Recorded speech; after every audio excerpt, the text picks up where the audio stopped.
कैसे हो dear stenographers.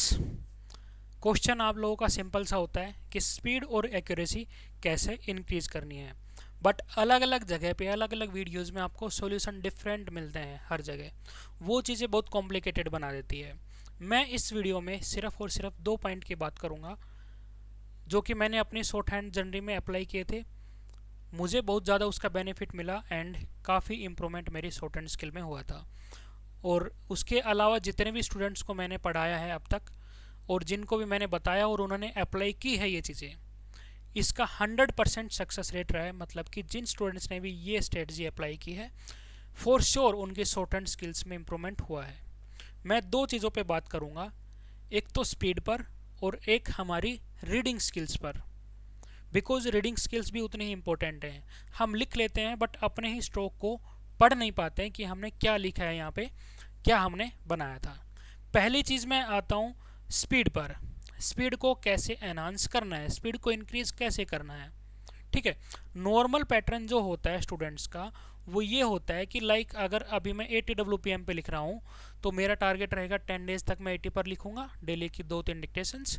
उसके बाद 10 डेज के बाद मैं 85 पे लिखना स्टार्ट करूँगा। उसके बाद में 10-15-20 डेज बाद फिर मैं 90 पे शिफ्ट होऊंगा। फिर उस हिसाब से मैं खुद को एवेल्यूएट करूँगा कि मैं इस पे लिख पा रहा हूँ या नहीं लिख पा रहा हूँ। जबकि हमारी अप्रोच थोड़ी सी डिफरेंट होनी चाहिए। स्पीड में क्या करना होता है, हमारे पास सामने 2-3 चीज़ें होती है। एक तो हमारी हैंड राइटिंग अच्छी होनी चाहिए, दूसरा हमारे जो स्ट्रोक लिख रहे हैं, जो वर्ड हमें डिक्टेट किया जा रहा है उसकी आउटलाइन हमें ऑलरेडी पता होनी चाहिए। ओके, और तीसरी चीज़ क्या होती है कि हमारी हैंड मूवमेंट उस हिसाब से इंक्रीज होनी चाहिए। अगर मैं 80 to 90 शिफ्ट किया हूँ 1 मंथ में तो मेरी हैंड मूवमेंट भी उस हिसाब से तेज़ होनी चाहिए कि मैं ईजिली कंफर्टेबली स्ट्रोक्स को बना पाऊँ। ये 2-3 चीज़ें आती है उसमें। स्ट्रोक्स आप लोग जान लेते हो, डिक्टेशन लेके प्रैक्टिस करके स्ट्रोक्स ही कर लेते हो।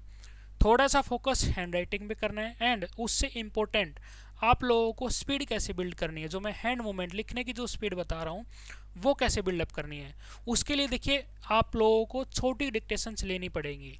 आप अभी चाहे 800 वर्ड की ले रहे हो जो मेन डिक्टेशन है, या 1000 वर्ड की ले रहे हो, कोई भी हो सकती है वो। ओके, उसको कैरी ऑन रखिएगा अपनी रेगुलर लाइफ में। जितनी भी 2 डिक्टेशन 3 डिक्टेशन आप डेली बेसिस पे ले रहे हो, बट उसके अलावा 1 या 2 डिक्टेशन एटलीस्ट, 1 या 2 डिक्टेशन छोटी डिक्टेशंस लेनी है। मैं उनको बोलता हूँ रैपिड डिक्टेशंस, यानी कि वो स्मॉल होती है एंड वो फास्ट होती है।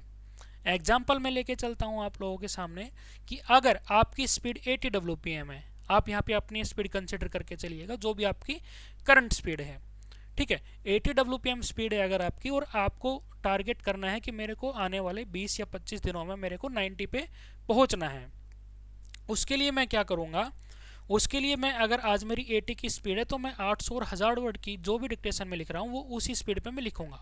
उसके अलावा दिन में 2 या 3 डिक्टेशंस मैं 200 वर्ड की या फिर 400 वर्ड की लिखूँगा, बट वो मैं लिखूँगा सीधा सीधा 90 पर। 80 to 90 वो एक तरह से मेरा रफ वर्क रहेगा, है ना। एक तरह से रफ वर्क रहेगा मेरा, वो सिर्फ प्रैक्टिस के लिए रहेगा। वो क्या करेगा, मेरी हैंड मूवमेंट को स्पीड अप करेगा। जो मैं अपनी 800 और 1000 वर्ड की डिक्टेशन लिख रहा हूँ उसको तो मैं एज इट इज स्पीड पर चलने दे रहा हूँ, बट मैं साथ में क्या कर रहा हूँ, छोटी डिक्टेशन बट हाई स्पीड पर प्लस 10 WPM करके उसको मैं लिख रहा हूँ और टाइप कर रहा हूँ। ये 2 काम मैं कर रहा हूँ। तो यहाँ पे स्टेनोसला पे भी आप लोगों को मिल जाएगी कैलाश चंद्रा की 400 वर्ड्स की डिक्टेशन आप लोगों को ईजिली यहाँ पे मिल जाएगी। ठीक है, तो 400 की अगर आप करना चाह रहे हैं तो ईजिली यहाँ से कर सकते हैं। उसमें मेन फोकस क्या रहेगा कि मेरी लिखने की स्पीड बढ़े विद गुड हैंड राइटिंग। इस चीज़ को मत भूलिएगा, हैंड राइटिंग हमें लगातार अच्छी रखनी है। ये हमारा एक चीज़ क्लियर हो गई कि हैंड राइटिंग मेरी स्पीड बढ़ गई है एंड इससे मेरी जो राइटिंग एक्यूरेसी है वो मेरी मेंटेन रहेगी, हैंड राइटिंग भी मेरी मेंटेन रहेगी। ये जो छोटी डिक्टेशंस होती हैं, एक तो हम इनको ईजिली लिख सकते हैं बिना वर्डन लिए स्पीड में। ठीक है, कहीं की वर्ड छूटेंगे, बट छोटी डिक्टेशन होती है तो इस वजह से लिखी जाती है।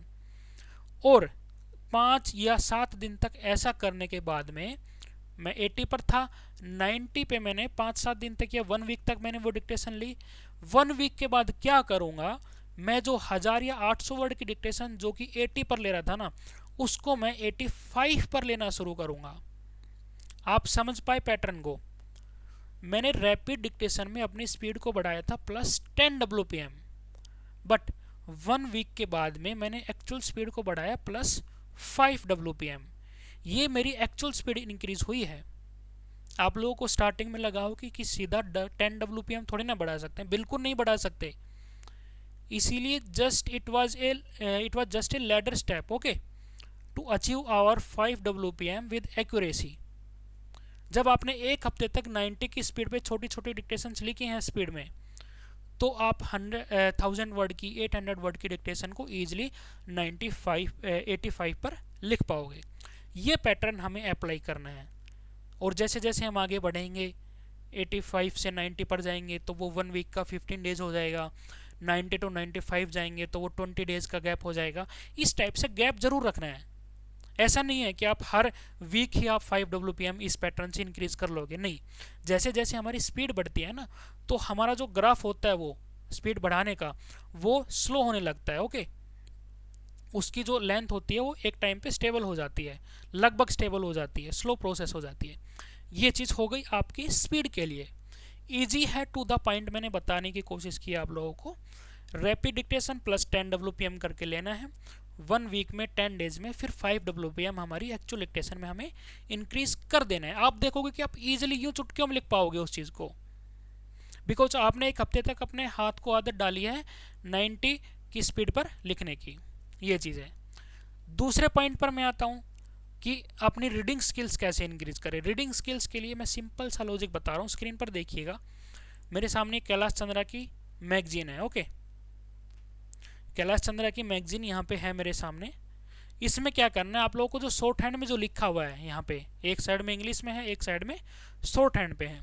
आप लोगों को मैगजीन उठानी है, PDF है तो PDF ओपन करनी है, और सिर्फ फुल स्क्रीन करके PDF अगर है, ठीक है, तो सिर्फ शॉर्ट हैंड रीडिंग करनी है। एक पेन अपना लेके बैठना है, हाइलाइटर आप लेके बैठ सकते हो, ओके।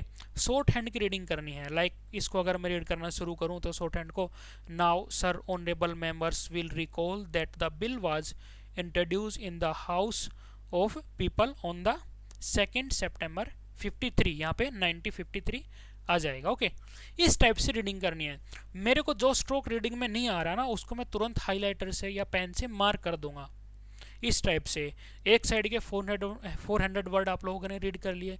उसके बाद में आपको उसमें जो गलतियां आई है उनको नोटबुक पर लिखना है कि इस स्ट्रोक को मैं रीड नहीं कर पाया, उसकी अलग से आप लोगों को प्रैक्टिस करनी है, लिख के भी और रीड करके भी। तो आप लोगों का ये इसमें पैटर्न रहेगा। दोनों चीज़ें मैंने आप लोगों को बता दी है, स्पीड के लिए बताया है और रीडिंग स्किल के लिए बताया है।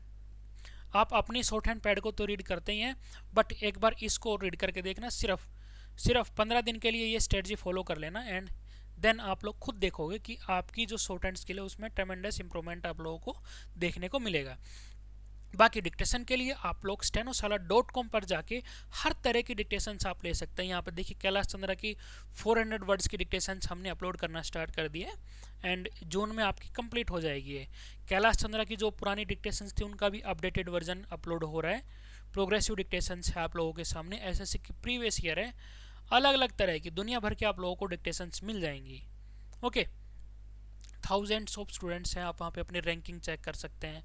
लाइक मैं अगर डैशबोर्ड पे आऊँगा तो यहाँ पे सारा डेटा आपको मिल जाएगा, ओके, अच्छे से इन डेप्थ डेटा। ये चीज़ें रहेंगी आप लोगों के सामने। इसके अलावा कोई भी क्वेश्चन हो आप लोगों का कमेंट कर देना, और stenosalat.com पर विजिट जरूर करना अपनी शॉर्ट हैंड प्रैक्टिस के लिए। हर एग्जाम के लिए यहाँ पे आप प्रैक्टिस कर सकते हैं।